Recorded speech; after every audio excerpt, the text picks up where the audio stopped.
ធ្វើស៊ុបយ៉ាហនឆ្ងាញ់ណាគឺម្យ៉ាងទៅហើយតែនេះបានជាមួយនឹងទឹកជ្រលក់ដែលយើងស្រោចទៅលើញ៉ាំចឹងទៀតនិយាយពីថាត្រូវនឹងរសជាតិទឹកស៊ុបមែនតែនគួបផ្សំនឹងសាច់គោរបស់យើងបានផុយទៀតណាបងប្អូនចំពោះការធ្វើទឹកជ្រលក់របស់ខ្ញុំនេះគឺបែបងាយៗណាស់គ្រាន់តែយើងមានទឹកត្រីកោះកុងហើយថែមតៅហ៊ូនឹងចូលម៉ាលីជាមួយគ្នាថែមទឹកដោះគោខាប់ចូលម៉ាន់បន្តិចហើយច្បាយក្រូចឆ្មាចូលចំពោះរសជាតិទឹកជ្រលក់នេះធានាថាបងប្អូនធ្វើញ៉ាំទៅគឺអត់ឲ្យខកចិត្តទេណាគឺឆ្ងាញ់មែនតែនមួយមុខហ្នឹងគឺខ្ញុំប្រើខ្ទឹមរៀងច្រើនបន្តិចមានតាំងពីខ្ទឹមសខ្ទឹមក្រហមយើងលេងវាចុះឡើងមើលតែខ្ទឹមជះក្លិនឈ្ងុយល្អក៏យើងអាចដាក់ម្ទេសឆ្អើរចូលតាមក្រោយទៀតបានណៃ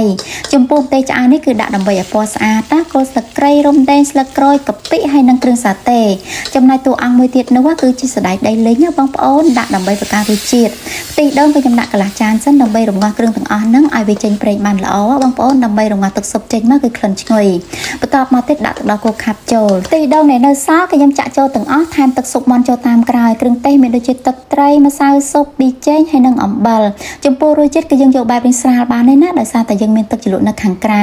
ចំពោះផ្សិតត្រចៀកកណ្ដុរនេះបងប្អូនធ្លាប់តែទិញជាប្រភេទផ្សិតក្រៀមយកមកញ៉ាំមែនទេតែឥឡូវអត់ទេនៅស្រុកខ្មែរយើងមានការដាំផ្សិតត្រចៀកកណ្ដុរនឹងតាថ្មីហើយស្រស់ទៀតជាពិសេសគឺគេកាត់សម្អាតជើងវាបានស្អាតល្អមែនទែនបើនិយាយពីផ្សិតក្រៀមវិញគឺគេសម្ងួតបានស្អាតល្អណាស់បងប្អូនគឺក្រៀមមែនទែនដូចខ្ញុំលើកបង្ហាញនៅក្នុងវីដេអូនឹងអញ្ចឹងណាបើងាយកលេសទៅមើលការវេចខ្ចប់របស់គាត់វិញហ៊ានធានាឲ្យបងប្អូនគឺមានគុណភាពល្អហើយទាំងអនាម័យស្អាតទៀតដូចជាក់ស្ដែងនៅក្នុងវីដេអូនឹងអញ្ចឹង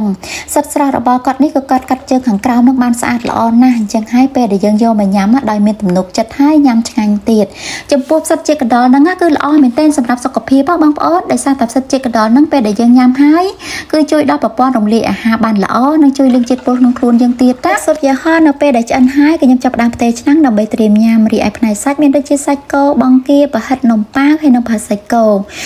នេះគឺខ្ញុំថែមពងទាមួយគ្រាប់ទៀតចំពោះទឹកជ្រលក់វិញធានាឲ្យបងប្អូនហ្មងគឺចាប់សាច់ជ្រលក់ក៏ឆ្ងាញ់ចាប់បន្លែជ្រលក់ហ្នឹងក៏កាន់តែឆ្ងាញ់ទៀតរីឯទឹកស៊ុបវិញក៏ក្លិនឈ្ងុយអញ្ចឹងហើយចំពោះមួយមុខហ្នឹងជូនចំពោះបងប្អូនដែលគាត់អត់ធ្លាប់ធ្វើញ៉ាំអាចសាករូបមន្តនេះបានធានាឲ្យថាធ្វើញ៉ាំទៅដឹងតែជាប់ចិត្តទៅប៉ាសាច់យើងបែបរៀងភ័យផងត្រូវនឹងទឹកជ្រលក់ទៀតទៅគឺញ៉ាំទៅជក់មាត់មែនទែនភ្លេចប្រាប់មួយទៀតបងប្អូនចំពោះផ្សិតជាកណ្ដុរហ្នឹងតាមពិតគេដាំនៅសៀមរាបយើងហ្នឹងតាបើសិនជាបងប្អូននៅខេត្តសៀមរាបបើចង់ទិញជាប្រភេទយកទៅបោះដុំឬក៏លក់រីអីអាចសាកតាក់ទងគាត់បានណាចាំខ្ញុំដាក់เพจនៅខាងលើនេះហើយមើលវិញទៀតបងប្អូនផ្សិតជាកណ្ដុរហ្នឹងគឺមានលក់នៅគ្រប់ទីផ្សារទំនើបជីបម៉ងទាំងអស់ជាពិសេសនៅតាមផ្សារម៉ាតក៏មានដែរហើយផ្សិតនេះយីហោគេមានឈ្មោះថាដង្ខៅផ្សិតចាឥឡូវនេះការបង្ហាញពីរបៀបធ្វើស៊ុបយ៉ាហនរបស់ខ្ញុំក៏បានធ្វើរីរ៉ាល់អស់ហើយចំពោះខែធ្លាក់ខ្យល់អញ្ចឹងណាបងប្អូនកុំភ្លេចសាកធ្វើញ៉ាំណាថ្ងៃស្អែកជួបគ្នាម្ដងទៀតអរគុណ